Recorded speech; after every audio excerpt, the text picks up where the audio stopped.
Good Mersh plug. Hi. Look at that. Hi there. Yeah, thank you. Well, hi. Welcome to Really with Tom and Dave.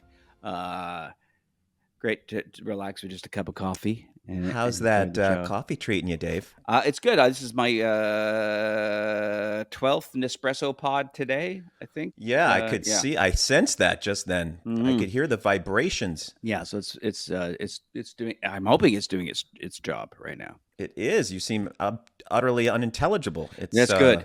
That's yeah, good. Right. We got you just at the right level. Yeah. How are you doing? Nonsensical. You know what? Speaking of nonsensical, and today I was, I realized just a little while ago, I forgot I was supposed to go to the mummy press conference today. The Peruvian mummies. What happened? Jaime Maussan. Instead, I was on a conference call with you, and that's terrible. Yeah, I forgot. Why are you wasting your time doing that? I forgot to go to it was down at the Mondrian Hotel. Is that still called the Mondrian Hotel? I don't even remember. It could be, but you know what? That mummy will still be around in a couple of days. I don't think they're going any place. Yeah, we'll see. I know, but I think that story is building. I'm afraid we're going to have to take it seriously. That's my worry. That the damn mummies are going to turn out to be real. Oh boy, I don't know if I'm prepared for that. Yeah, but I believe you. I trust you. Yeah, but speaking of, you are my guide. But we do have some an actual real person here today. Yeah, this is a really great story, a big one. Yeah, this is. I have been just kind of fascinated with the stories of interactions with UAPs and nuclear facilities, and this, however, goes kind of well beyond that. We have Mario Woods with us today, who was a staff sergeant in the security police in the U.S. Air Force I think from 1975 to about 1983. But in 1977, was a senior airman assigned to the Minuteman missile complex at Ellsworth Air Force Base in South Dakota. And the security police, I think, were assigned to a flight and a launch control facility. And Mario was at the November 1 site. And each launch control facility was responsible for 10 Minuteman II 1.2 megaton missiles located in strategic locations to respond in case of, alarm or emergencies. Ellsworth had 150 total missiles in South Dakota. The other bases in different states were the same.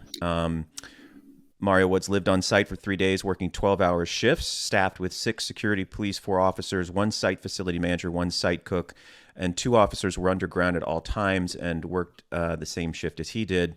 This was a hardened facility, as all missile sites are, and the missile component was decommissioned, he believes, in 91. The Strategic Air Wing aircraft are still in use today. And just for a little context, during the Cold War, Ellsworth Air Force Base formed a key part of the so-called Northern Tier defense system, operating hundreds of nuclear-tipped Minuteman intercontinental ballistic missiles, as I just said. Mario is a witness, an experiencer in what is now known as the Ellsworth UFO case. We are really thrilled to have him here to share his story and let's bring him in here on Really. Hello, Mario. I hope I did that okay, Mario. Very good. Very good. Sounded good on my end.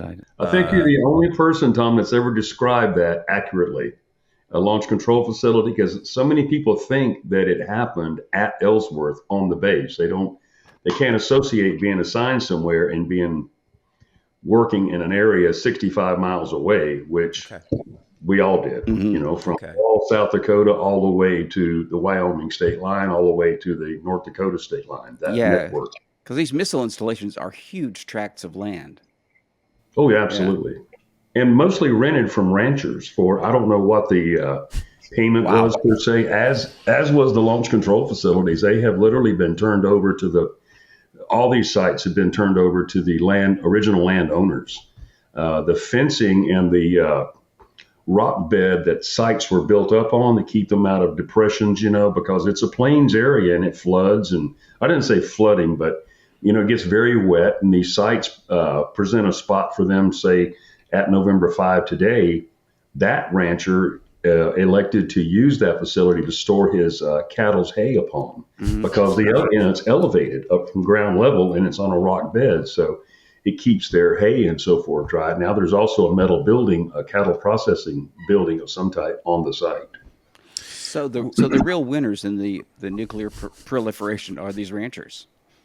I think so. I really do. Yeah. And they get the LCFs. Now there's one or two projects going on where people have gone out and hired contractors to start digging out the elevator shafts because the capsule and everything's still down there. Mm-hmm. Now I don't know if they pull the emergency releases on the evacuation tubes on the capsules themselves, but those tubes were those were escape areas for the two officers, and they backfilled with sand in the event that they had to evacuate the capsule, so nobody can ever use it again. Yeah. Oh wow. So just for a little context, first of all, where did you grow up? I mean, did you grow up in South Dakota? Were you? Oh no. Okay. No, I entered the Air Force actually from Gainesville, Florida. I had moved there and was living there, and I processed through the AFB station in Jacksonville, Florida. My home is Tampa, actually. Both my parents were there. They're both deceased, and spent probably 40 years of my life in Tampa and some in California, and we owned a restaurant in North Carolina with our aunt, and so we were traveling back and forth during the summers. I had a home up there, and after the passing in '73 of our father, I literally, I'm 68, and guys at this age, we were raised a little bit differently. So you have a responsibility to your family, to my mother and my sister and my two younger brothers. One is deceased now. Of support in any way possible. So I worked to help my mom as well as I could. And the pay was not very much going in the Air Force, but it was better than the alternatives. And, you could work for a factory or whatever, but you didn't have the benefits or there was no travel involved or nothing. I mean, that's one thing you got to say about all the services. You're going to see some parts of the world that you need to see. I mean, it's an expedition of life, and I love expeditions. So, I spent most of my time in Florida, though, in Tampa. Okay. And 75, you joined the Air Force in 75, yeah. And are you stationed in South Dakota at that point, or has it started in Gainesville? Well, it starts out in basic training, then let's see, then you go through different technical training schools, like Camp Bullis was an old prisoner of war training camp, and then security police. There's security and then there's law enforcement. And security police are kind of like the ground pounders, per se, of the Air Force, whereas law enforcement maintain most of the base functions like banks, CBPO, or admin buildings, and responded to alarms, door alarms, area alarms, did safe checks and that type of thing, where we were the actual resource protectors, whether they be sensitive nuclear materials, uploaded aircraft, missile systems, whatever they were. So there's a little different job assignments there. Mm-hmm. If anything is actually going on awry out where the missiles are stored, that's when you guys get called. Well, that's called a weapon storage area. What you just described. Well, these are actual missiles that are actually ready to go. Yeah. Push two buttons. No single person can launch any Minuteman or Titan or anything like that by themselves. It takes two people to launch. And anytime you're in an area where there are nuclear materials or sensitive nuclear materials, whether it be U.S. Department of Energy, or which I was a part of also, or Department of Defense, there's a two-man rule. There can never be one single person having access to any of those resources by themselves. It's always a two-man rule. Mm-hmm. And each of the capsules, like where the launch officers are, they would each be responsible for how many missiles? 10. 10. So each launch control facility had responsibility for 10 missiles. And it was now I'm not sure what the overlap could be if something grave were to happen, but there are other ways in which controls can be granted to supervisory way upper level channels that could, including the president, that to launch from Air Force One, they can override some of these things. But again, nobody can do it by themselves. Mm-hmm. What's your state of? It was the Cold War. It was. I don't know how. How would you describe the security environment there? I mean, is it extreme high alert? Is it sort of things get kind of routine? I mean, we're in 1975, 77. I don't know. How would you describe the security environment? I mean, are you prepared at any minute for something to take place, or are you sort of just... Yeah. Oh, yeah. At all times. I mean, when you're on those sites, and even when you're at home, you can be recalled in an instant. Back then, we had I don't know if you remember the American Indian movement, and that's all Russell Means, and there was an FBI or two FBI agents that went to some reservation there in South Dakota, and one was killed, I believe, and there was a big uprising. They never presented any danger to us, and where I lived in Rapid City, there were several Indians that lived right down the street from me, just as nice as guys you ever want to meet. But there were threats against Mount Rushmore and threats that they were going to try to take a site. Believe me, it would take a whole lot more than a shovel, a pick, and a sledgehammer to get into one of those facilities. Mm-hmm. It's just that simple. And of course, we would know, we would be there, and we're armed, and we'll do whatever it takes to prevent that from ever happening, and including giving up our own lives. Like prior to the incident we're going to discuss, which is pretty amazing. Did you have other times when you were called out, whether like where security was really threatened, or where you felt like there was a dangerous situation that you had to go into, or were you mostly just staying prepared for the worst? Well, we did facility checks on every single day that we were there, whether they be gate checks, fence line checks, lighting checks at night. We all, it was everything pointed toward the missile system and its successful existence and launch. Let's just put it that way. And we had one incident one time where we had some maintenance workers on a facility, and we had a camper alert team there, and these are guys that actually camp on the site in a camper, and they hook up electrically and everything right to the site, and they stay there while maintenance is doing, whether in a realignment or whatever kind of work pertains. But this one particular night, I hate to say it, one security policeman chose to, instead of eating the prepared meals that are, that they can cook in their accommodation there, their camper. There's two men there. There are these little retention ponds on some sites that are close by, and a northern goose landed in one of these ponds. So this airman first class, security policeman, he gets his M16, and it's going to go bad from here, right? Because you cannot discharge a weapon. You cannot replace a round. Those are M55, 855 rounds, steel tip rounds. You couldn't go buy them then. Let's put it that way. He elects to walk off the site with his M16 and his parka and his flight pants. It's extremely cold. And he shoots this goose. Well, about 2 miles away from there, or just a little less, was the rancher's house that owned the property. So naturally, you want these guys, those ranchers, on your side at all times. I don't care what's happening. They are armed better than we are. We've got fully automatic weapons. We've got backup. We've got helicopters coming, but those guys know the lay of the land. Let's put it that way. Mm-hmm. So this guy jumps in his pickup truck well before we arrived, and he flies out there, hauls in his pickup truck, and he finds out what's going on. Now, the worst part was, by this time, Wing Security Control had been contacted. Shots have been fired. This guy reported everything. Shots have been fired. This is back at Ellsworth now. That's where Wing Security Control was located. And they're the overall security force monitoring everything we do. They're listening to all radio transmissions at all times.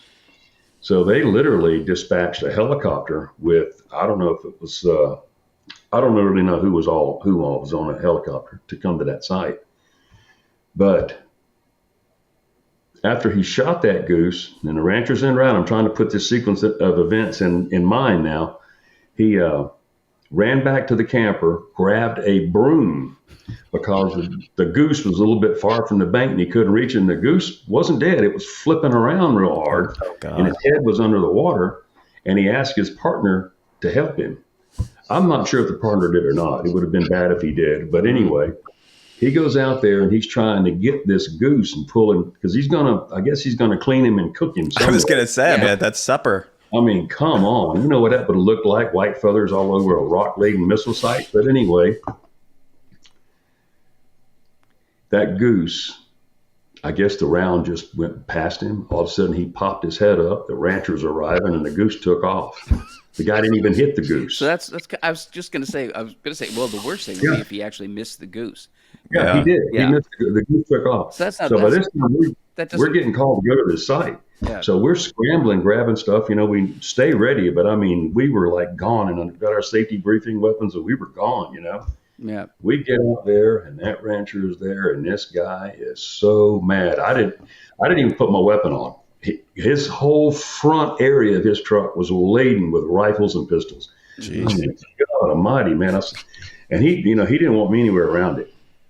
He goes, it was. I just talked to the guy. I'm a pretty good negotiator, and anyway, I talked with him for probably 30, 35 minutes, and all of a sudden you hear way in the background, you hear this helicopter coming. And I said, we've got help coming. I said, that's probably our base commander and our wing commander and everybody else on that helicopter.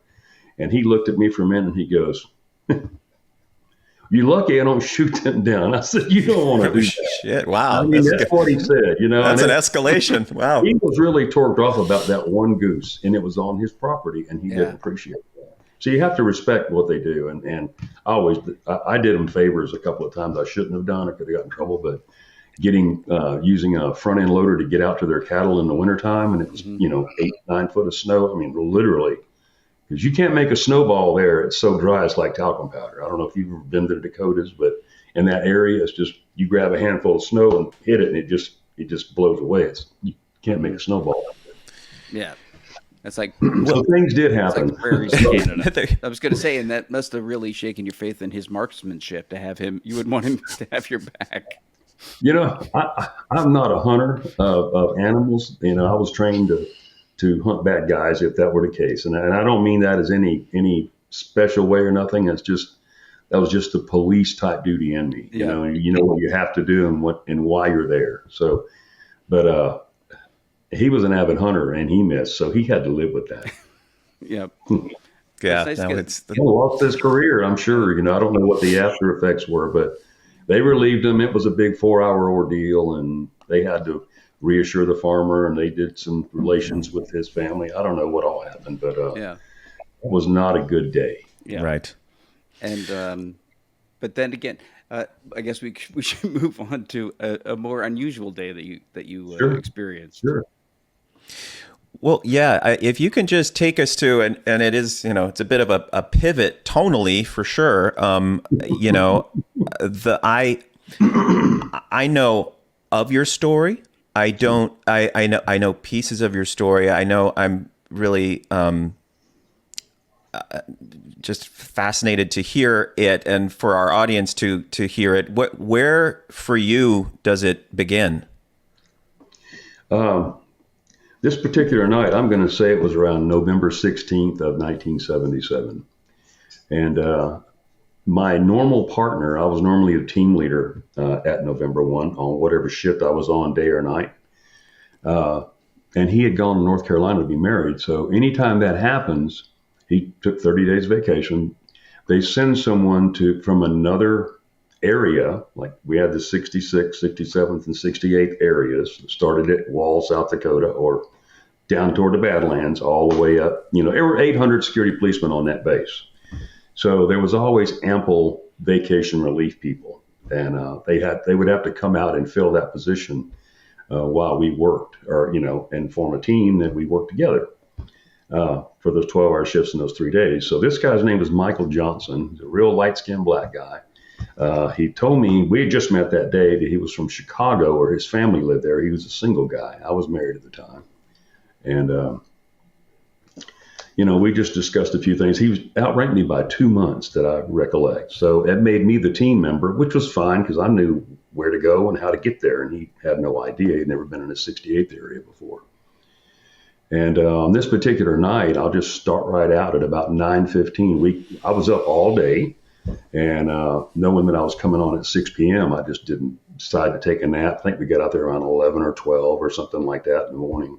And then the off-going shift, they go back in for their days off. And I just stayed up, and 6 o'clock we came on duty. So you get your code tables, you get your weapons issued to you, everything's ready for you. You get your bag ready, you put it in the vehicle, and if it's extremely cold, a whole lot of snow or ice or black ice everywhere, vehicles are plugged in. That keeps the transmission or the radiator warm. They don't freeze in place, because we've had that happen. We've had tires freeze to the cement or the concrete. Yeah, South Dakota, that's winter. Yeah, I've seen 3-foot walls, 3-foot thick concrete walls crack from cold. And I don't know if it did it right then or it was over a few year process, but I spent 3.5 years out there, and I've seen some extremely bad weather. And and very deep snow. But so this particular night, I literally walked outside at probably 8:55, 9 p.m. And I smoked then. And of course, I ran probably 40 miles a week. I really didn't care, and I played tennis and everything. But I just happened to look up studying the stars, because, there you're over a mile high to start with.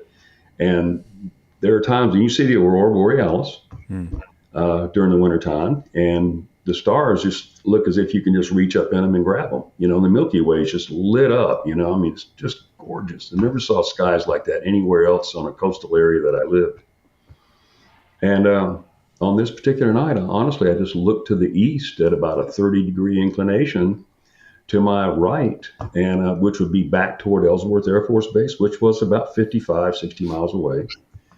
And I see this object, and I thought, honestly, I said, what the hell is that? I thought it was 2 B-52 bombers, which we support. I think they have Lancers there now. Yeah, they do. I just want to make sure I got that name right. But I thought it was 2 B-52 bombers, because they used to practice their sortie runs at night sometimes, and they were only like 500 feet off the deck, and 2 B-52 bombers are awesome aircraft.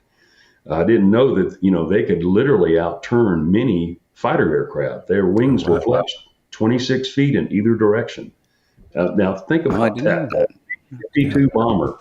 Yeah, I was told that by a pilot that gave me a pair of gloves that I'm missing one of. But anyway, so I see this object, and if I held my hand out, because I tried to compare size, because in tech school you're taught about aircraft, what they are or what they could be, by design or shape. And I held my hand out like straight like that, and it would cover the diameter of the light up. But if I did my fist like this, then it was larger than my fist. And I went, it's got to be 2 B-52 bombers together, because they're following each other, and they'll break out like this or something, which they didn't do. I said, it can't be a helicopter, because I thought we had a Bell or Super, maybe Blackhawks or something like that, which came out sometimes when there was so much snow that we couldn't come out by bus that we normally came in. So they would come out and pick us up by chopper. But it wasn't those kind of lights. And the luminosity or the intensity, the lumens of the light, now that I know what the word lumen means, then I didn't. We had all incandescent stuff, and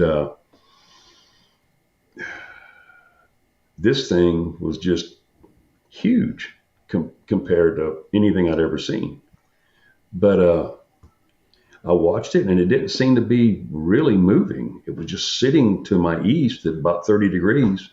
And I'm sorry, Mario, was it completely luminous, or was there shape? Yeah. Could you discern a shape? Just utterly a huge it was completely round, luminous. And that's why I thought I was looking at a spotlight, a big light of some kind, or maybe combined was throwing this light at me. I really wasn't sure. And it was probably around 7, 8 miles, 9 miles away.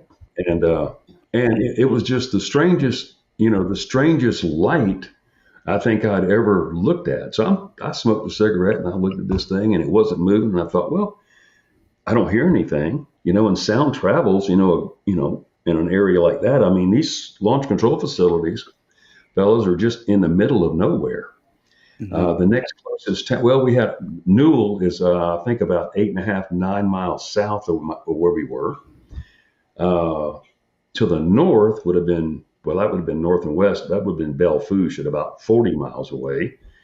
Sturgis would have been behind me by about 50 miles, 30 miles. And to the east, I'm really not sure. But there are no cities around you. There's no large cities. And Newell had a population then of just 220 or 204 people, I think. It was on the entering and exiting town. Yeah. But your immediate inclination is to try to figure out what normal thing could explain what you're seeing. I couldn't make it out. So my buddy Bill Holloman, he was a flight security controller. He was a security policeman. He was just the highest ranking of us three. So you have a flight security controller, a team leader, which was Michael Johnson, outranked me by 2 months, and I was the team member. I just happened to be outside, and I've got all my weather gear on. I think I had long johns on and fatigues and everything. My parking stuff was inside. My bunny boots were inside. And so I thought, well, let me go tell Bill about this. And he was on the phone talking to his wife back in Rapid City. Bill's a North Carolina fella, and I really wish I'd get in touch with him today. But really great guy. Loved him to death. And I walked in, and he was on the phone, as I said. And I said, Bill, I said, man, there's something out here to the east of us. I said, and I don't know what it is. I said, it's huge. It's a big old bright light. I said, I think it's B-52 bombers. I said, if it's helicopters, maybe they'll flash back at me. I said, can I flash it with the facility lights, which were either 12 or 14 large 2-foot cans on the roof and the perimeter of our facility. We're a hardened, fenced-in facility, right? Every facility is the same way. Every facility had the same toggle switch to turn the dadgum lights off and on, all in the same location, all 15 sites, right? So I knew where all that was located, and he just looked at me and waved me off, and so that was permission to do so. So I just walked up, not even knowing if it was still out there yet. About 5 minutes had gone by, and I just flipped the lights off and on at it 3 or 4 times, just in no sequence, no SOS or anything like that. And I walked outside, and I was looking at it, watching it, and I hadn't been out there maybe a minute, and all of a sudden it went off. It went on, it went off, went on, went off, went on, and I went, okay, that's got to be a helicopter. Somebody sees me, because, like I said, these sites are all standalone, and there's nothing around them. There's no buildings. There's nothing but pure, plain prairie land. Buffalo are out there, seen them running. So I got excited. So I ran back inside, and I said, well, that's really cool. And I got that idea. Of course, my father was a merchant seaman, and I got to sail with him a few times as a kid. And sometimes ships, communicate like that, as we've all seen in war movies and all that stuff. I later worked for a shipping company, and they out of Norway, and they do use lights at night out at sea to communicate sometimes. But anyway, so I said, I can't believe this thing. And I'm telling him, I said, you got to come see this. And he just waved me off. He was like, whatever. And your message, you were just, Mario, sorry, you were just saying, hey, what's up? Just kind of like, let's acknowledge each other. Yeah, okay. That's all. Because, I had done that plenty of times before, like the helicopters coming out on missile sites. Or, even in training, you can, back then we used F-4 Phantoms. And there were times when F-4s at different bases would fly, and you'd be at the end of the runway, and you'd either flash a light at them, or if they could see you, or do this, and they would just go, they wave their wings at you. Oh, that's cool. Oh yeah, it's really cool, Yeah. So helicopters the same way. So that's what I was looking for, and I got that response back. So I, theoretically, I just said, well, that's just one of our aircraft. I still hadn't heard anything, it hadn't moved, which was really curious, because whatever speed it was flying at, it had to be coming directly toward me, but it wasn't getting any closer. So I did it again, and I told Michael Johnson, I said, I need to come out here and check something out. He wasn't really interested in it. The fact that there's a light out there, and I don't know what he thought, actually. I said, dude, you got to come out here and see this thing, man. I said, I don't know what it is, and maybe you can help me figure it out. And I said, I think it's B-52 bombers. So he didn't really say anything. He got up and he came outside, and I'd already been outside. And when I did, before I went out, I walked up and I flipped the lights again at it. And I got out there, and while he came out there, as he was approaching me, it went off, went on, went off, and went on. But when it went off the last time, it went off and stayed off for maybe 30 seconds, 25, 30 seconds. I'm just trying to recollect everything in my mind all the time. And it moved, didn't get closer, but it moved north and kind of at an angle, more north than it was east. So it kind of like vectored over this way. So it was more north toward Castle Rock is one place that's out there. It's a landmass. It looks like a big 4-column castle. It's a flat top area. And he went, I said, man, what do you think that is? I don't know. He says, gotta be B-52s, because he knew what Ellsworth had. He'd been there a little bit longer than I had, at the base itself. And I said, you don't think it's a helicopter? He said, no. He just said no. He goes, whatever, man. It's nothing. Mm-hmm. And I said, well, stay right there. I'm going to go flip these lights at it one more time. So I ran back inside. Now, mind you, you're only 20 feet outside the LCF door, right? And I ran inside, and Bill Holloman was still on the phone. I said, man, come out here and see this thing. You got to see it. And he just looked up at me like I was getting on his nerves. I'll never forget it. He didn't think that the next morning, though. But anyway, I flipped the lights at it again. And when I got out there, Michael Johnson's still standing there. And, of course, it was there in the air. It was just further north. Not further away in distance, just moved more to the north. Could you estimate mileage at this point in terms of distance? 7-8 miles, perhaps. Okay. I'm just trying to, and I'm assuming that I base that on the size of my hand covering it or not covering it. I've done that there. There's some type of a calculation that you can make like that. Yeah. And I'm assuming like civilian aircraft are not allowed in that space. I don't think it's an area that's not allowed to be flown in. No.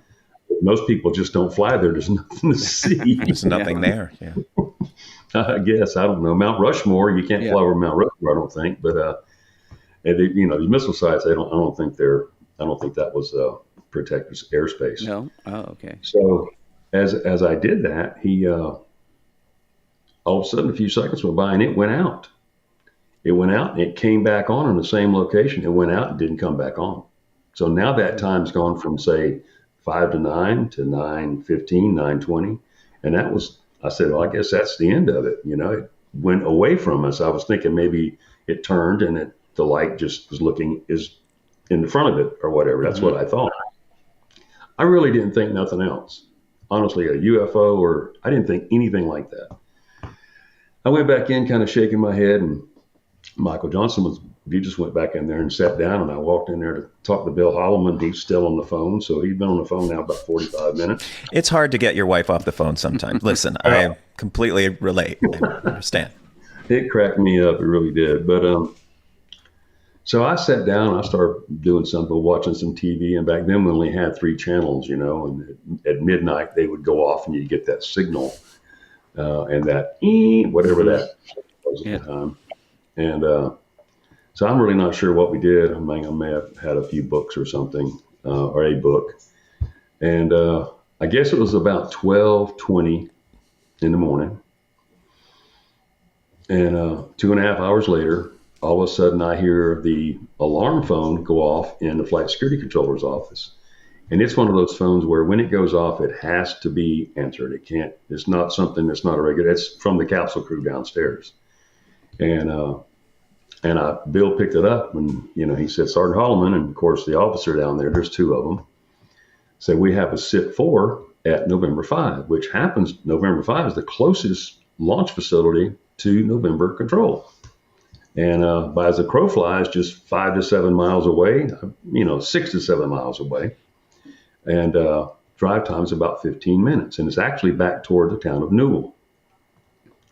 So he does that, and then he hands the phone to Michael Johnson. He gets a safety briefing, the travel time and the security checks that have to be in place, which we have security checks every 5 minutes while we're en route to an alarmed area. And the wing security control is made aware of this, so they're listening everything on the radio, along with your flight security controller and the capsule crew is listening to you. So you have all these different avenues that are monitoring your progress as to what you're about to find, or what the cause of the alarms are, basically. But So we got everything, threw our bags in the vehicle and weapons. Mario, coat. is this how rare is something like this? Is it a once a week, twice a No, day, no, once a no. month? I mean, A sit for, I don't. It doesn't happen that often.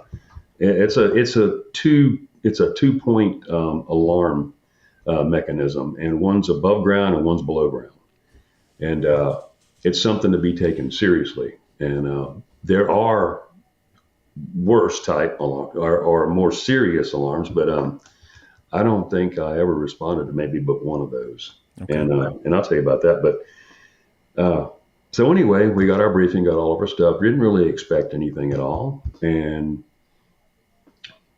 went out the gate. Took a left. All these roads are clay roads. They're maintained by the state, and you can go from east to west, from to all the way to Wyoming and back to wherever you want, wherever you came from, across the state and north. And so I think it was about 4.5 miles to Highway 79. So we went out, took a left, went down our next intersection, all clay intersection, took another left. There's no street lamps. There's nothing. This is pure dirt road in the middle of nowhere. As we're approaching the roadbed, or Highway 79, which runs north and south, I just happened to look over to my right at about the 4 o'clock position, and I see the strangest glow. Prairie and plains area is very flat if you're on the plateau. There were no mountains or anything. I mean, the Black Hills are back toward Rapid City and a little bit south of that area, but I see this glow. It's doing like this off the ground or at a very low altitude, way over to where November 5 is. I mean, I could see it. So something was making that had never been there before, ever. In all my years out there, I'd never seen anything like that. And I said, Michael, as we got on the road and turned right, which is Highway 79 and Missile Road, it's called, today, I said, you see that over there? I said, that's that object. He just said, whatever, man. I think he was torqued with me or scared. I really think that he was afraid. I was kind of excited, but I was kind of anxious about it also, not knowing what could cause that. And then thinking the other thing was something bad has happened on that site. There's a release or something, because there's not a whole lot on that they can do. There's not a whole lot at that site they can do what I was just describing as far as glowing and pulsing. It would just be a boom. It would just be an implosion if worse was the worst case scenario. Oh, wow. Yeah.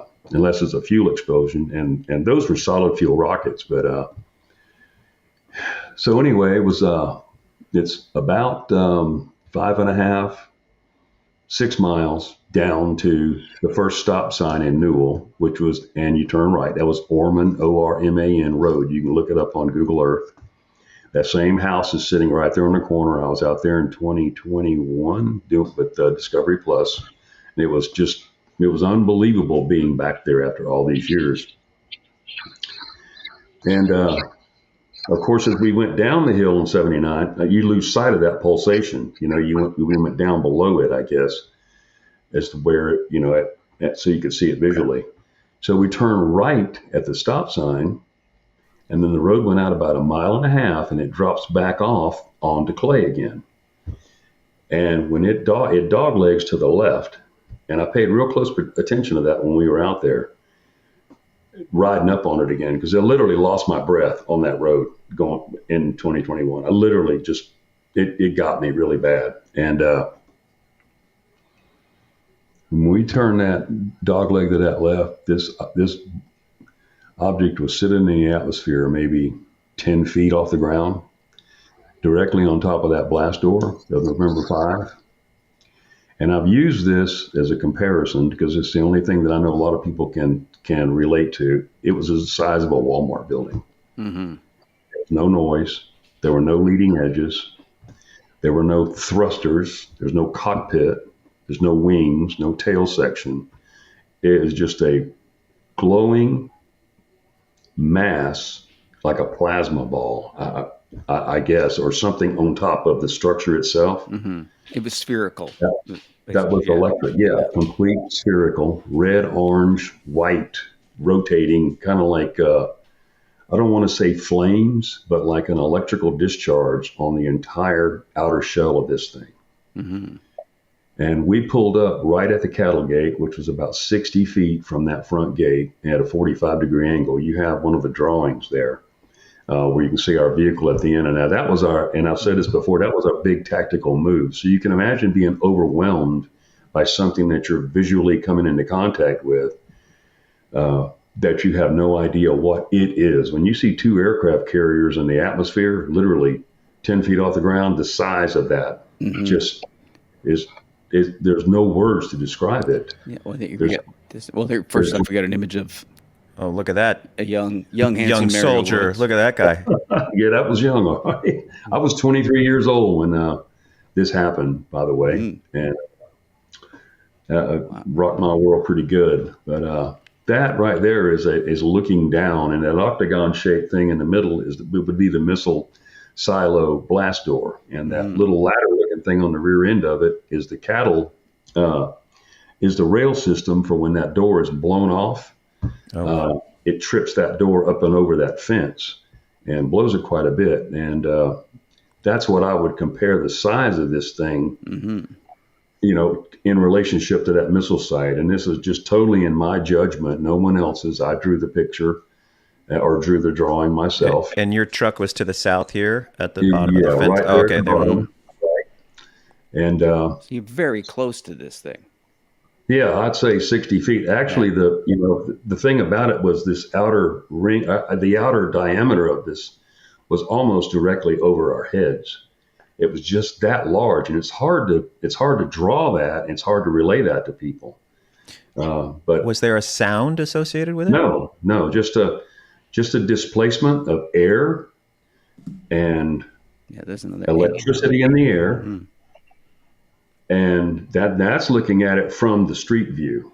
And those three little things in the missile site are one component of the alarm system, which put like a 10-foot umbrella over top of that site in radio waves. And if they're encroached upon or broken, like a bird flying through or an owl or something like that, which has happened, it would alarm. But that was a different situation, just different situation. Yeah. So your perspective also, I notice in the drawing, I mean, this is the height of it is it's gargantuan.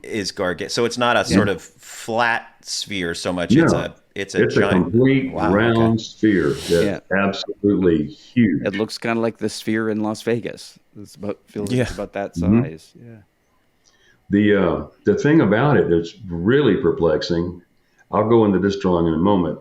As soon as we arrived, this light hits, or I don't know if we rode into it or it hit us all of a sudden. The interior of our vehicle, it was like everything was in slow motion. I could see dust particles. I always have that in mind where I can take a mental picture of something and recall it forever. I do it every birthday. I try to see something and I try to remember it, and I do. I've always had that kind of memory. But I could see dust particles on Michael Johnson's steering wheel. He was operating the vehicle. I was the passenger. I could see dust in the vents of that F-154 pickup truck, which was a dark blue, and it had a light blue, like vinyl interior to it. Black floor mats, our weapons rack standing right behind us, and our radio, a Motorola radio hanging on the dashboard. I could see all this stuff plainer than any vision I've ever had of being inside of a vehicle. And how can you describe a vehicle differently when you get in it?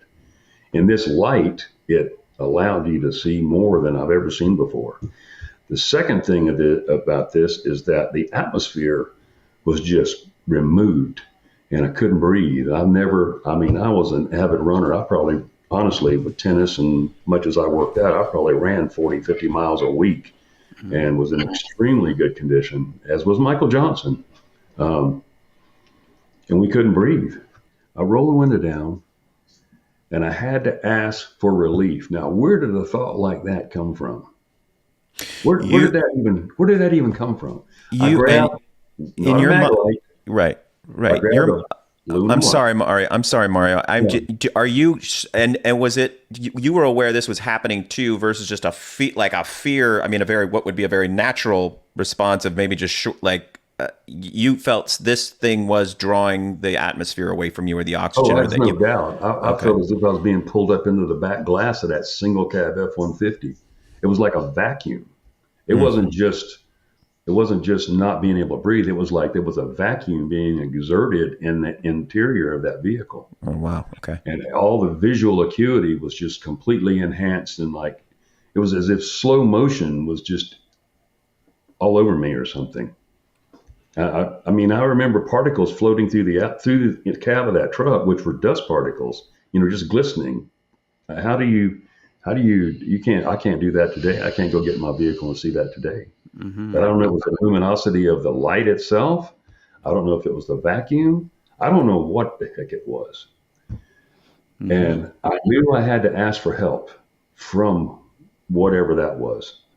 And I rolled that window down, grabbed my, not mag light, but a 3-cell aluminum black flashlight. Mag lights, I've been corrected about this, didn't come out till 79. Well, this was 1977. Mm-hmm. Somebody was making black aluminum flashlights, and I had one, and it was a prized possession. Because that green plastic thing they issue to you with the curved neck like this, with 2 D-cell batteries in it, is about worthless. I mean, really, for a flashlight. And I rolled that window down, reached up on that Western mirror, and without a glove on this hand, and I had a mitten on this hand, and I pulled myself up on that windowsill of that vehicle. I was too afraid to step out. I was 6 foot 1.5, 220 pounds and hard as a rock, and I was afraid to step out of the vehicle. I was literally afraid. There was never any thought of firing upon it or anything like that. There was not a thought of running. It was just something that I had to flash this light at this thing. And I pulled myself out, and I grabbed onto the mirror to do so. And then I put my left hand on top of the blue bubble, and then I reached up and I flashed this imitation mag light a couple of times at that craft. Now, as bright as that thing was and as large as it was, what were the chances of whoever's looking down would, or whatever, would see that? As soon as I did that, I remember slithering back down in my seat, grabbing my M16, putting it between my legs. I don't know where my flashlight went. I roll the window up because now I'm afraid of what I might see. That thought just went right. You can't stop water flowing, It's going to get through sooner or later. I rolled that window up. I looked at Michael Johnson, and he was bathed in this blue light that is indescribable. Blue, white, silver light, just bathed in it. And he was locked onto that steering wheel like he had, he's on that steering wheel like it was for his life or something. And I said, Michael, it's going to be okay now. I said, you can breathe now. And where did that come from out of me? I don't know.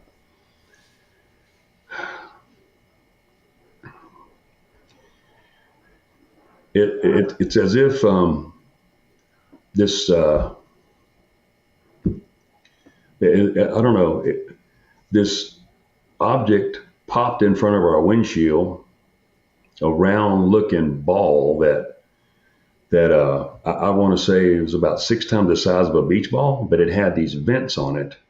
And this thing just shot down on top of our hood and just literally danced around the front of the vehicle. And I'm just looking at it thinking, what is that? There was no word or the frequent use of drone or anything like that back then. Mm-hmm.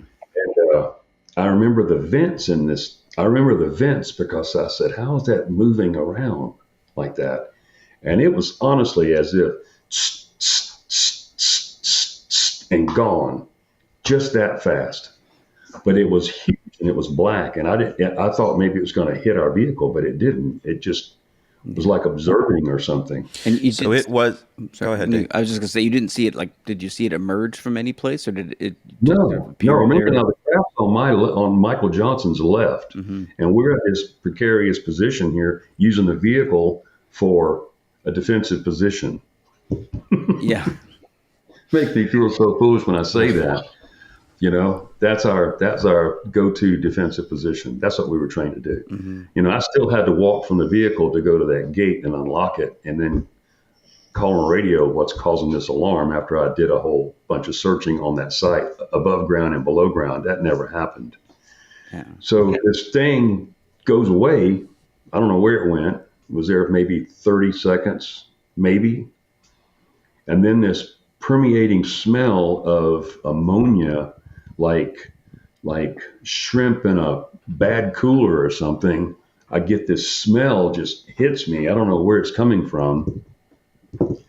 And I don't know what I said about it to Michael Johnson, because he didn't speak at all. He was just frozen to the steering wheel. And you have to understand that. I've never seen a human being that's locked up like that. There was no emotion. There was no anything. His eyes were wide open. And I was just trying to worry about myself at that point. I mean, really, we were both safe in a vehicle, going through what we were going through. But that smell was almost, it really bothered me. And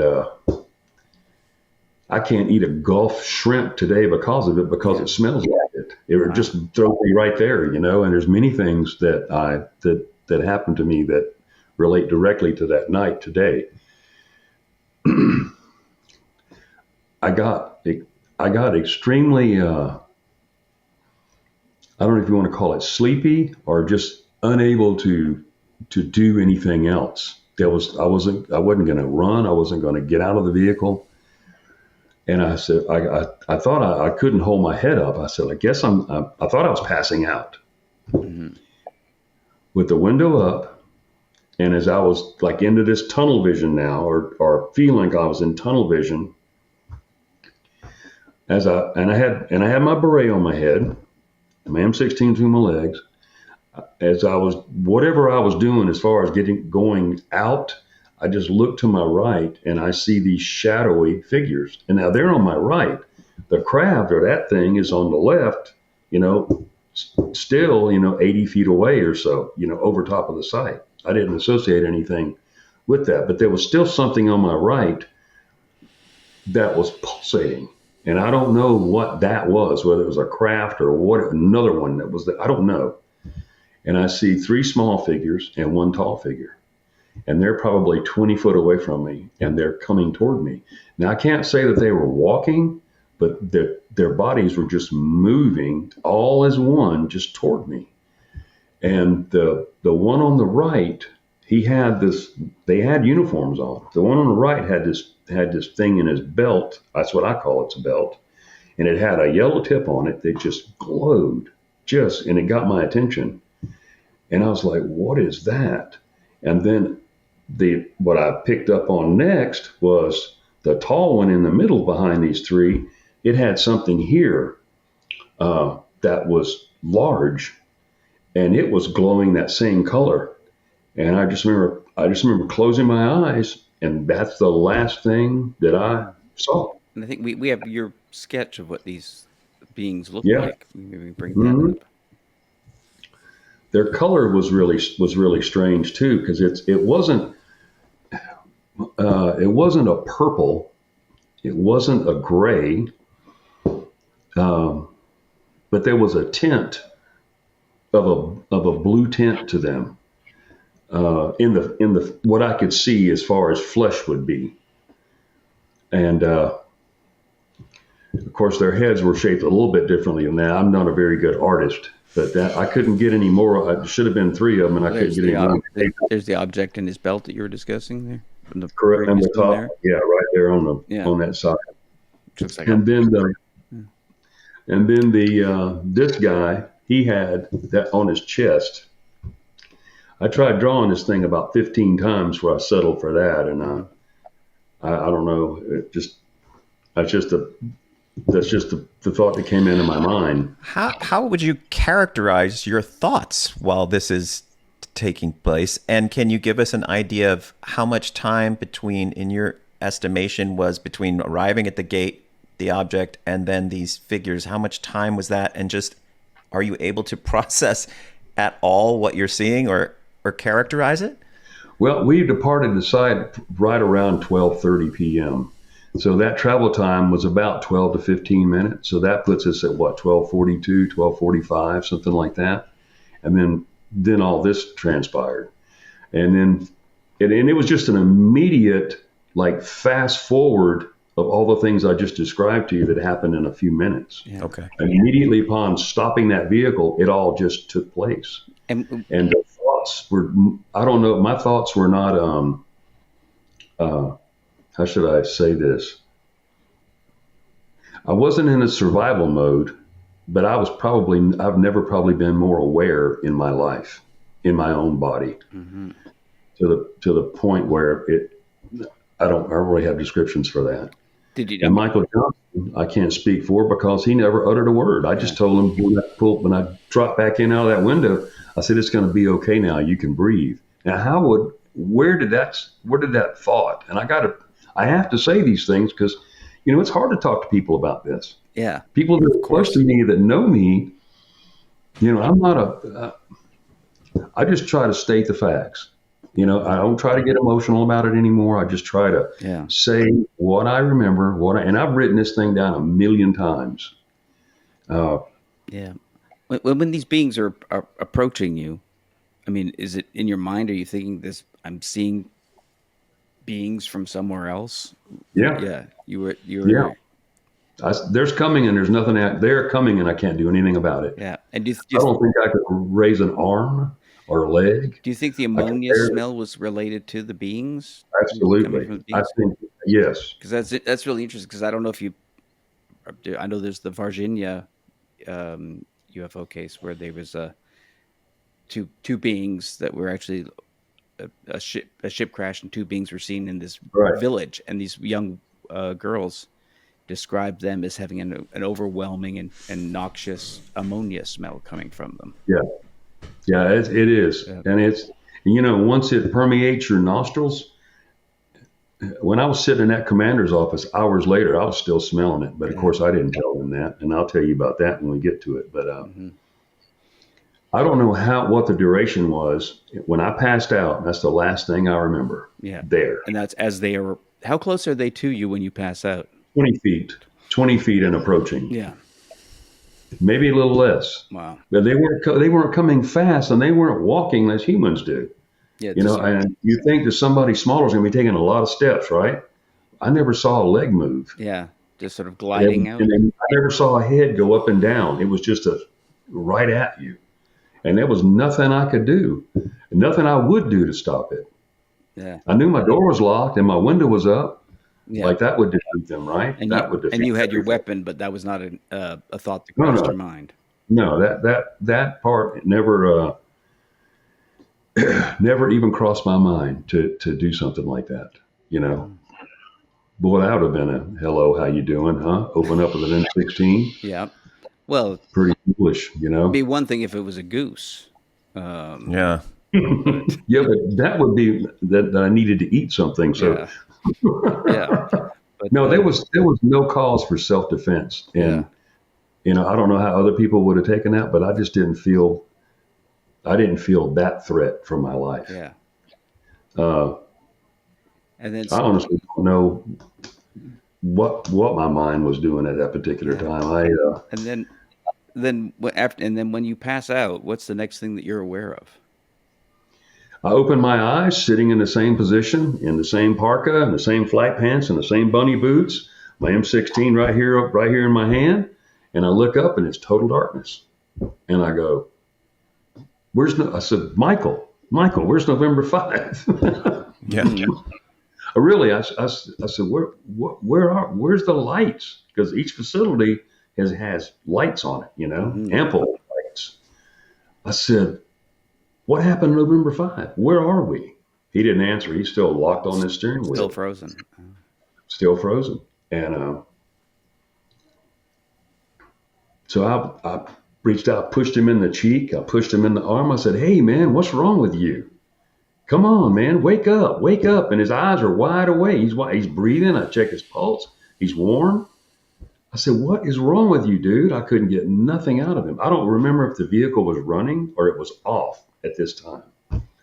So I just reached up and I unlocked the door. The door was locked. And I popped that handle and I stepped out, still looking his way, and I put one foot on the ground and I stepped in mud. Now, the temperature was between 9 and 13 degrees. We had had a blizzard the week before, so there was snow and ice everywhere. And I said, honestly, I said, where in the hell am I? Michael, where are we? Where are we? And I couldn't figure out the mud deal because all the ground was frozen. And I saw this white wall, and this white wall's next to me about 6-7 feet away. And it didn't go up straight up like a 90 degree. It was at a slant. And I didn't know what that was. That's why I related it to a wall. And when I got out and looked around, when I got out and put both feet on the ground and looked, left and right, it was as far as I could see both ways. And I kept saying, Michael, wake up, man. Where are we? How did we get here? I just kept repeating that to him. I tried to pull his hands off the steering wheel. No go, man. He was like, I thought, how can you're not cramping up? You've been holding on that steering wheel since all this happened. How can you do that? Of course, he wasn't answering or anything like that. And in the middle of all that, the radio cracked to life and it said, WSC to November 1, what's your location? And I said, are you going to get that? Thinking that would jar him out of whatever he was in. Have you ever seen a human being lock up like that? Either of you? No, never. I've not seen one since. That's the only time that's ever happened to me. I hope I never see it again because I think we'll have some visitors close by or something. I don't know. I mean, I've seen a grand mal seizure, but that's clearly a grand mal seizure. I haven't seen, but right. It's not just frozen like that. No. So I picked that microphone up and I said, Senior Airman Woods, WSC. I said, I don't know where we are. And he said, do you need medical help? And I told him, I said, my team leader, Michael Johnson, Senior Airman Michael Johnson, I said, he is unresponsive to all my attempts to get him to speak to me or anything like that. I said, I don't know where we are. Now, they knew we were at November 5, right? Mm-hmm. Or supposed to be at November 5. Yeah. And he says, Senior Airman Woods, I want you. Then he asked me if he's breathing, if he's doing this, does he have a pulse? Yes, sir. Yes, sir. Yes, sir. The whole 9 yards. And everybody's listening by this point. I think all the capsule crews are listening within the 68th, maybe the other areas also. They've already got 3 security police backup alert teams and 1 primary looking for us. So that's 6 security policemen there looking for us. And he goes, I need you to make 1-minute security checks because we're trying to triangulate your location. We're going to triangulate your location. And I said, yes, sir. So I was doing what he was doing the whole time. I'm trying to wake up Michael Johnson, trying to get him to do something, trying to move him. So they knew you weren't where you were supposed to be. I don't really think so. They were trying to triangulate where we were. Are they triangulating off your radio signal? Yes. Yeah. And how they do that, I don't know. Mm-hmm. I honestly don't know how they do that. I've never done it before. I remember something in tech school about it, but I didn't pay close attention to that, never thinking I'd have to have it or be one in charge of having to do it, All I had to do was simply key my radio and talk for a second, and that would send a signal that they could somehow do what they did. So I step out of the vehicle, and it is pure mud around me, and I still can't figure out what this is, this white wall at this 45-degree angle is.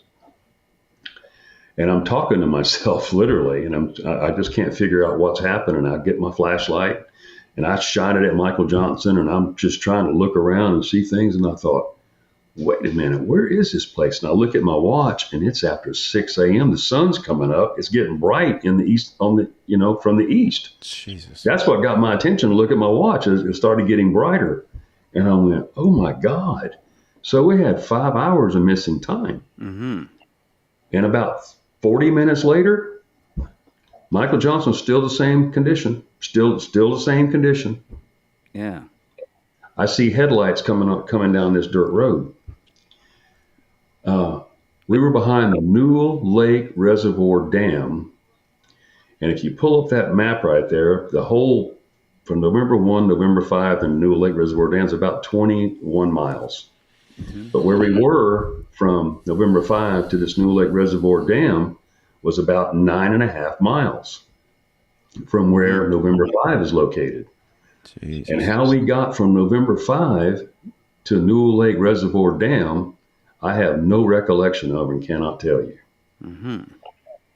The first person to pull up was a Sergeant Garza, and he was one of the response team people. He stopped about 60 feet short of us, and I walked around the vehicle and went out to meet him. And he said, "Just stay right there, Mario." He goes, "We're here to escort you to November Control." And I said, "Man," I said, "Okay." I said, "Can you tell me what happened?" He said, "I can't talk to you about it." And he came from another site. Might have been Lima or one of those. I'm not sure which one.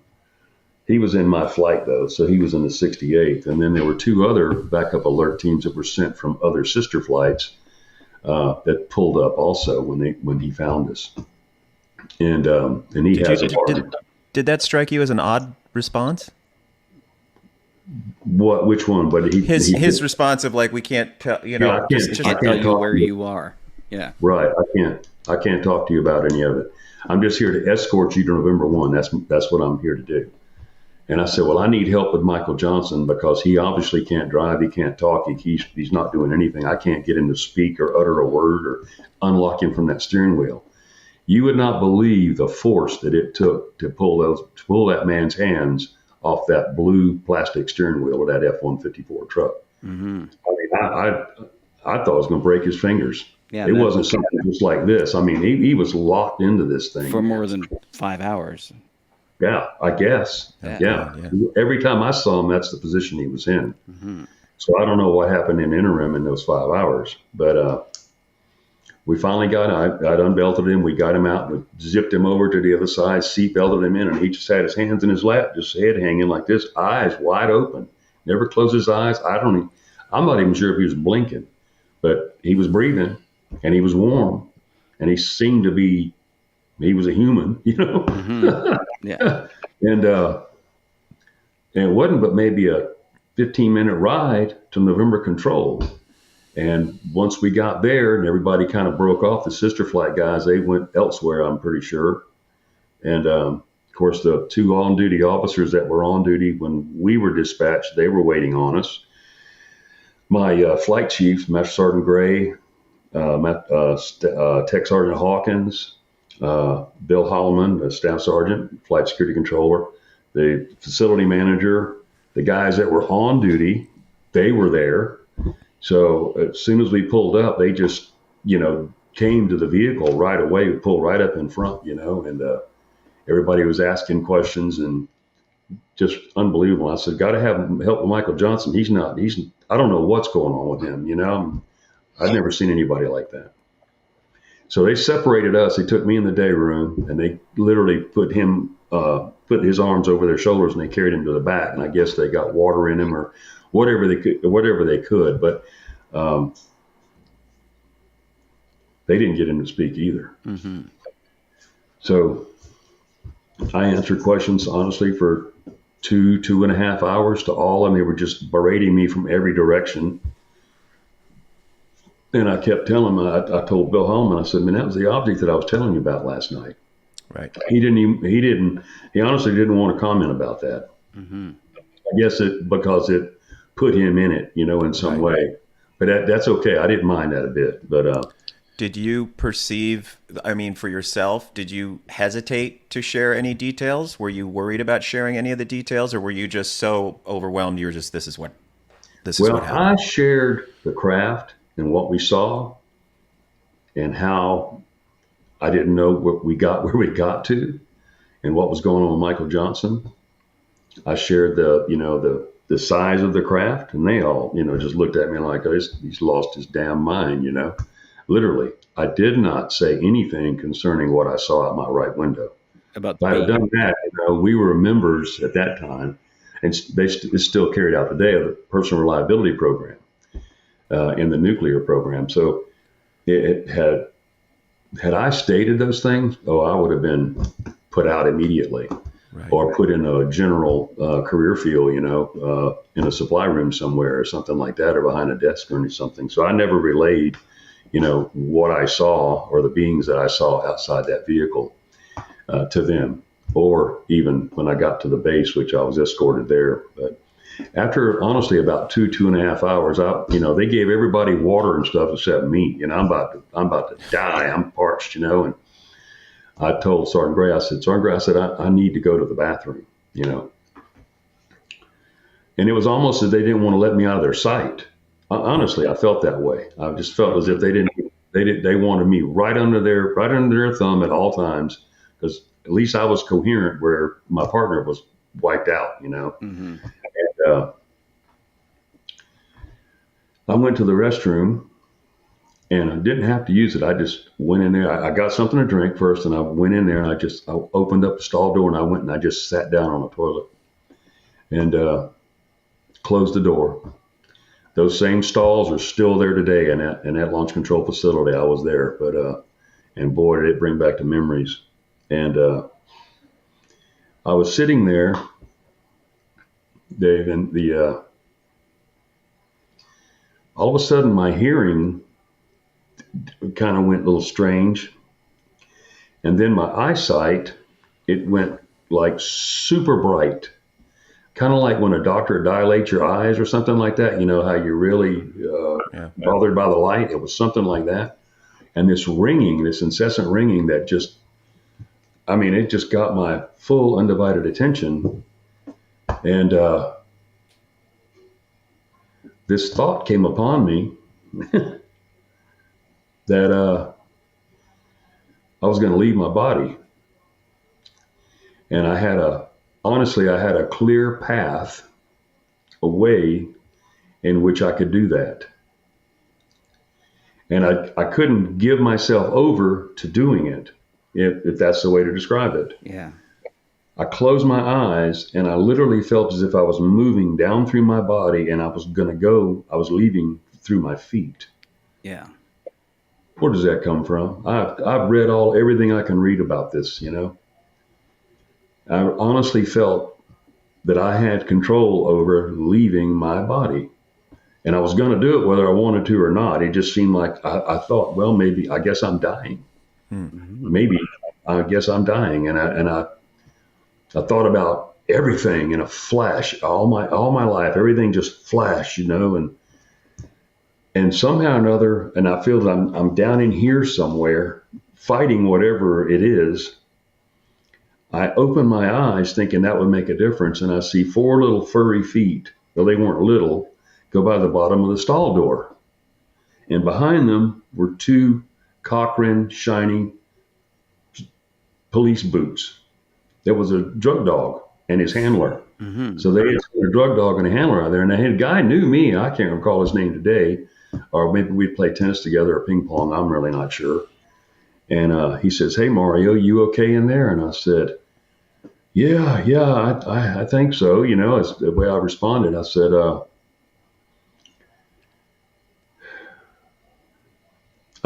said, my ditty bag, my hawk bag is out there in the day room. He says, I already searched on it. He said, I already searched that. He goes, you're good. I just came to check on you. I guess they want to see if I was doing something. I don't really know. Mm-hmm. And I told him, I'm glad you came in here. I didn't tell him why.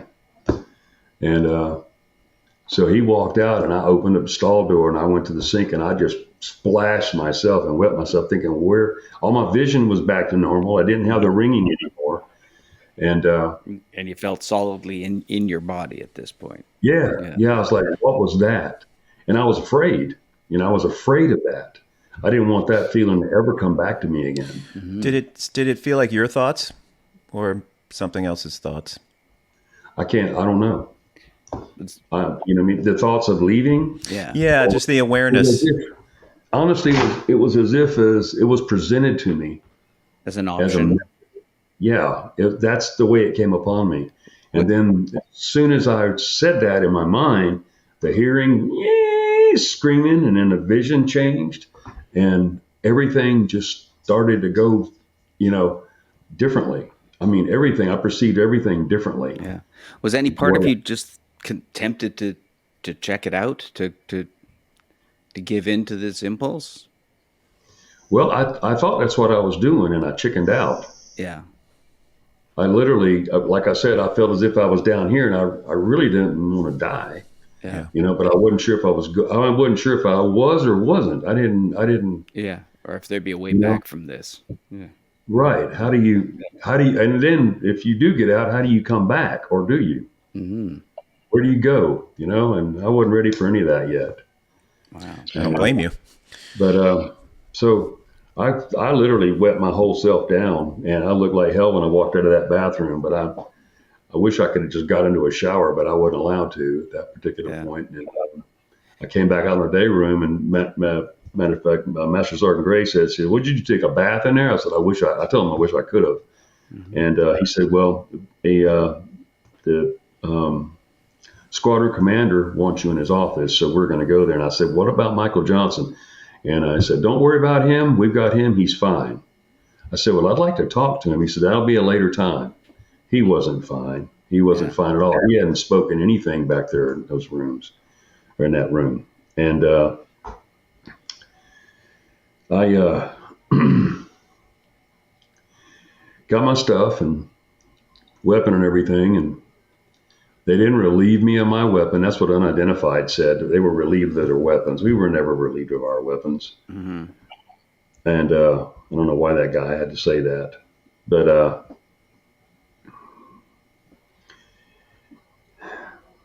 I got in the vehicle with him, another F-150, and back toward the base we went. It was about an hour and 10-minute ride to Ellsworth. Went in through the back gate at Box Elder, and went to the SATAF building, which was our headquarters building, and had to do the formal report in, where you go up and you knock on the door and everything, where everybody stands behind you. Walk into the room, salute, report who you are, what you are, the whole 9 yards. Ralph E. Spraker was a colonel, and full-bird colonel, and that was my commander. And he didn't ask me to sit down. I stood there at parade rest when he told me to for probably the first 30 minutes. And in that room was my flight chief, Sergeant Gray, the deputy base commander, Colonel Spraker, a man in a suit, a gray tweed kind of suit with a hat, but he had the hat under his shoulder, so I thought maybe he was something military or OSI or something. Then there was a Captain Jack Green. Is that right? Jack Green? And Rick Doty. Rick Doty? Yep. The CIA officer? Or OSI. OSI, yeah, OSI. Yeah, Rick yeah. Doty. That Rick Doty. Yeah, Rick Doty. Agent Jack Reed, not Green. I stand. Special Agent Jack Reed. He was a captain in charge of my investigation. And he died a few years ago. But Rick Doty sent me this.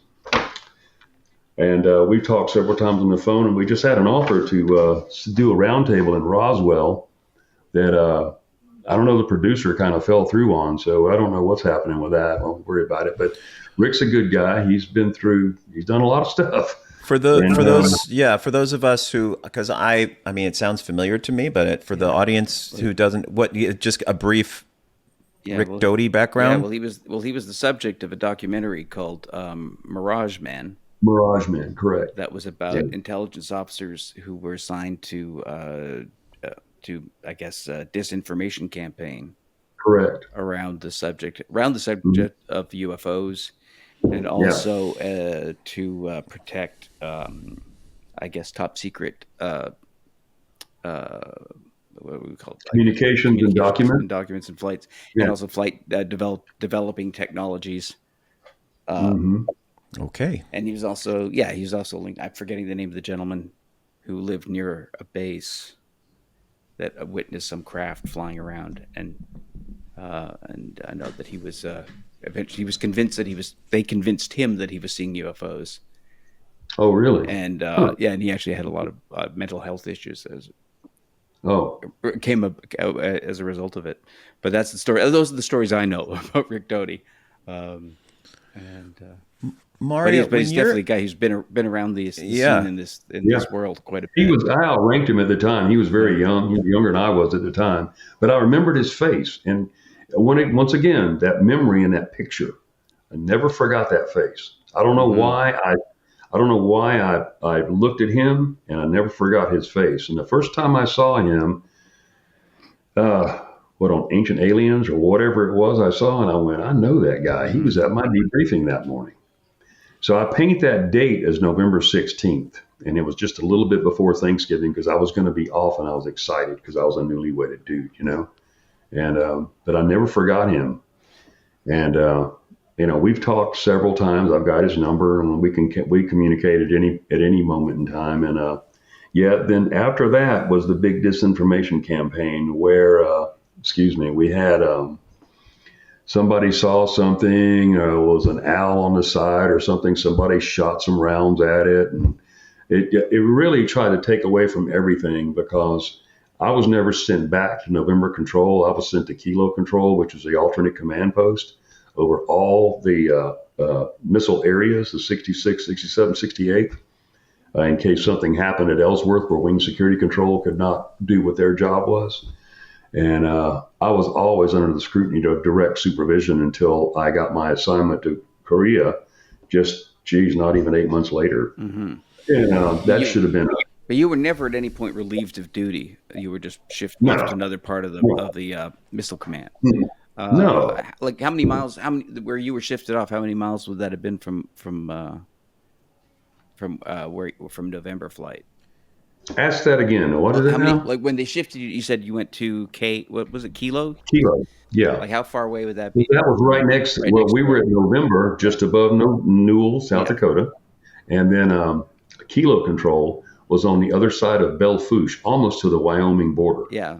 So it was the same at 68th area. It was just not November Control. Yeah. Now it was under the direct influence of supervisory personnel and the OIC, officer in command of our flight, at Kilo Control. So that way, you're always with.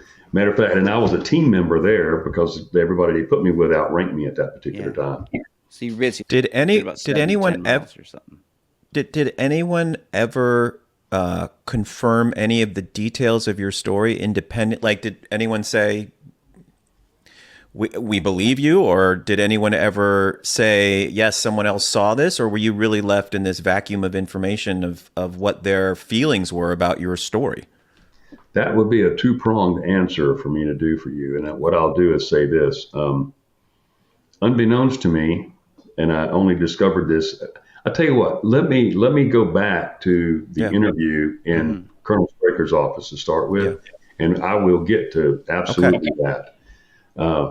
So, of course, I was asked everything, what I saw, how I saw. They laughed at me when I told them the size of the craft, And you've been interrogated for hours at this point before going to the colonel's office. Oh yeah. Oh, absolutely. Yes, sir. I don't even think the water had dried because it was on my fatigues and in my long johns. I had on long johns also. So I'm just disheveled. I felt that way, and so I relay everything, and nobody really says anything, and all the OSI guys are sitting over here on my left. And I'm standing here right after probably an hour of being there. He allowed me to sit down in front of him in a chair and discuss the rest of it, answer any questions. At no point, and I told him everything, concerning facility lights, what I saw outside that window, what I did with the flashlight, everything that went on, the condition of Michael Johnson, how he acted, what he didn't do, the smell. I didn't relay what that came from. I did everything. I said everything except what I saw out that window. Mm-hmm. And I was still worried up to that point if I was going to have a job in a week. Yeah, I'd only been out one day, see, and my wife would be used to me staying. I would have been gone 3 days and come in the morning of the fourth day. So when I was allowed to contact her way later that day, she was like, what happened? Well, of course, I couldn't speak about it, and I'll tell you that right too. But I discussed everything with them right then and there, and didn't know how long that would be continuing conversations. I really didn't know, but they didn't like the subject matter. Let me just say that real quick. And there had been other stories of other things occurring. 2 security policemen in the missile field. One was down by the Badlands, and these guys were found almost naked, weapons strewn in 2 different locations, away from their vehicle almost a mile. And I don't know the outcome of that either, and that was well before I got there. So there had always been rumors and talks of things like that, in the missile field, not just at Ellsworth, but at Minot, at Maelstrom, at F.E. Warren in Wyoming. So it wasn't just and cattle mutilations. So that came also.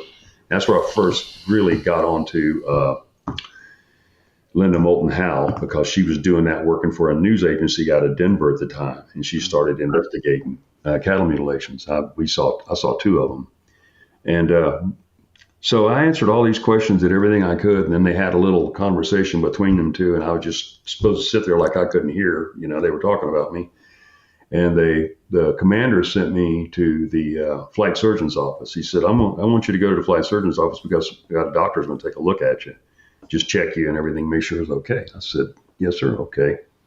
I mean, how are you going to say no? You're going to go, right? Yeah. So unusually so, they put me in a staff car, and the driver took me over there. And of course, the OSI guys went also. The guy in the hat, or the guy that had the hat, and that Rick Jack Doty. Reed. Yeah, I can't remember if Doty went or not, but I think he did, because he was put in charge of gathering and picking up our records, our medical records, mine and Michael Johnson's, and giving them to Jack Reed or the commander, or making copies. I'm really not sure, but that was his function. So I get into this office, right, and there's 2 doctors, and there's a nurse. And of course, I take off my uniform stuff, my long johns and everything. Now I'm kind of chilled because it's cold outside. And with everything that happened, I'm still just trying to reel what this is just so unexpected, all of it. Just not a normal thing for it to happen to a human being. And so the doctors came up to me, and they checked my ears, eyes, nose, throat, my nostrils. I mean, just good Lord, everything. And they do something, then they go off and talk a little bit. Then they come back and they do something else. And it's about the 3rd trip that they tested my reflexes and, looked at my fingers and hands. His doctor said he puts on a glove, and you know what that means when a doctor puts on a glove. Snaps that. Get ready, you know what I mean? I went, oh, deep breath, man. Yeah, and the nurse is in there, and I'm already not feeling this at all, So he said, can you open your mouth for me? And I said, okay. Oh, yes, sir. Really? And that guy took his index finger, this one doctor. He wore glasses, don't forget that. And man, he took that index finger and he went all through the inside of my mouth and my gums, pressing on everything around my gums, just like a oral surgeon would do, I guess, or a dentist would do. And he did that for a couple of minutes. And you know how that's just not a comfortable thing for a grown man to reach in your mouth and start grabbing your gums and I mean, really feeling every nook and cranny in your mouth. I was like, and tasting vinyl too, Yeah. He didn't tell me why he was doing it. He said he needed to do that. Nice. And when he was done, they talked for another second, and then they came back over and says, we need to take a couple of skin samples from you. And I just kind of stepped back. I said, what? He goes, well, you have some burns on you. I said, what do you mean? Well, he reached up and touched my forehead up here, right above my right eye. It was real sensitive. I thought, well, that's weird. Sure enough, there was a burn up there. And then he picked up my hand, and on the back of my hand was burned. I didn't have a glove on that hand. Right. So he took 2 skin samples off the back of my hand, and he took 1 skin sample from up here, and all of them went into these 2 vials. The 2 from the hand went into 1 vial. The tool that he used to do it went in the vial with it, and it was corked and put on a little stainless plate tray. The same thing, with the forehead. He took skin sample from here. They put those little round Band-Aids on it. Or no, it wasn't a little strip Band-Aid or something that he put on it. And put that in a vial, laid it on that tray, and asked me a few more questions. Checked my back and stuff, said, why don't you just go ahead and get dressed, and you can go back over to the commander's office. I said, yes, sir. So that whole process took probably an hour and 20 minutes with those two flight surgeons. Nurse never said a word. They never came back with any kind of report or anything, or anything that I could hear. I never heard. Were the guy with the hat, or were they present during your exam? They had gone back to the commander's office. They knew when it was over, and I got back in that colonel's car, and they took me back to the SATAF building. And I got out, and they were right there at the door, so I couldn't go anywhere. I was being watched really watched, And I went back into the commander's office and had to do the same reporting in. And it was just so strange, man. The way it was the way in which they handle it. I guess it's so new to them too that they didn't really quite know how to handle it. Yeah. And so I went back in, reported back to Colonel Spraker, told him everything that he asked me. He says, "Is there anything else you want to tell me, or anything else you need?" And I said, "I really can't think of anything else." So he said, "Well, you're going to have to write. You got to write this down. You got to do a report." And I said, "Well, I knew that, I said, "Yes, sir." So they gave me one of these Skillcraft pens right here, just like number 2. I think that's what that's called. Skillcraft pen, government issued pen. Put me in a little briefing office next to his office there. Nobody left. They are all still sitting out there. Put me in there, closed the door behind me. And I sat there for the next hour and 20, 30 minutes writing a 3-page report that was in triplicate, because back then we didn't have computers, and it had carbon copy on the back of the paper. And I don't know the form, but it was just a standard report, security police report form. And so I finished that, and I initialed it and everything, dated it and signed it. And I came back out and I put it on his desk, and he read it, looked at it, went through all 3 pages, made sure it was complete.